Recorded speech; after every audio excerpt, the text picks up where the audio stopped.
जय ST वैदिक शेतकरी मित्रो, प्रश्न तुमचे उत्तर आमचे या सदरामध्ये आपलं स्वागत आहे। महाराष्ट्रामध्ये अवकाळी पावसाने थैमान घातलेले आणि मोठ्या प्रमाणामध्ये गारपीट होते। शेतकऱ्यांचे अनेक पिकं गारपिटीने झोडपले गेले। मित्रहो, मी तुम्हाला दोन भागांमध्ये या गारपिटीचा सामना कसा करायचा याची पूर्ण माहिती देतोय। पहिल्या भागामध्ये ही गारपिटीनंतर एसटी वैदिकच्या माध्यमातून तुमचं पीक रिपेअर का होऊ शकतं याचं पहिलं सायन्स मी तुम्हाला समजून सांगतो। पहिली गोष्ट आपण एक लक्षात ठेवा, जसं एखाद्या डायबिटीज झालेल्या माणसाच्या रक्तामध्ये शुगरचं प्रमाण जास्त असल्यामुळे त्याला होणाऱ्या ज्या जखमा असतात त्या जखम्या बरा होत नाहीत, त्या चिघळतात, कधी कधी त्याचे प्राणही घेतात।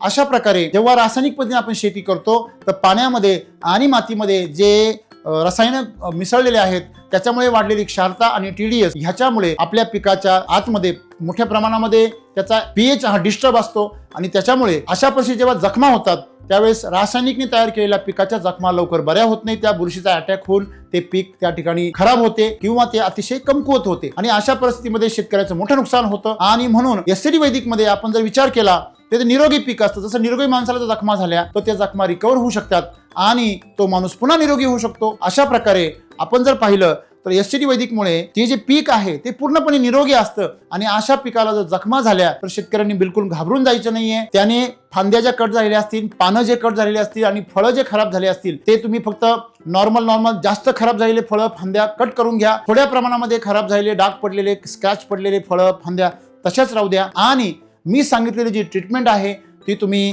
पुढे करा। तर ह्याच्यामध्ये आपल्याला एक लक्षात घ्यायचंय की ज्याप्रमाणे आपल्याला एसटी वैदिक मध्ये आपण जे पीक आहे ते प्रकृतीच्या सोबत पिकवतो, त्यामुळे त्या पिकामध्ये प्रतिकार शक्ती असते आणि आपण आधीन जर ताकद जर पुरवली तर ते पीक पूर्णपणे रिकवर होऊ शकतं। त्यासाठी आपल्याला पुढील ट्रीटमेंट करायची आहे। अगदी केमिकलचे शेतकरी सुद्धा ही ट्रीटमेंट करू शकता आणि आपली पिकं वाचू शकता।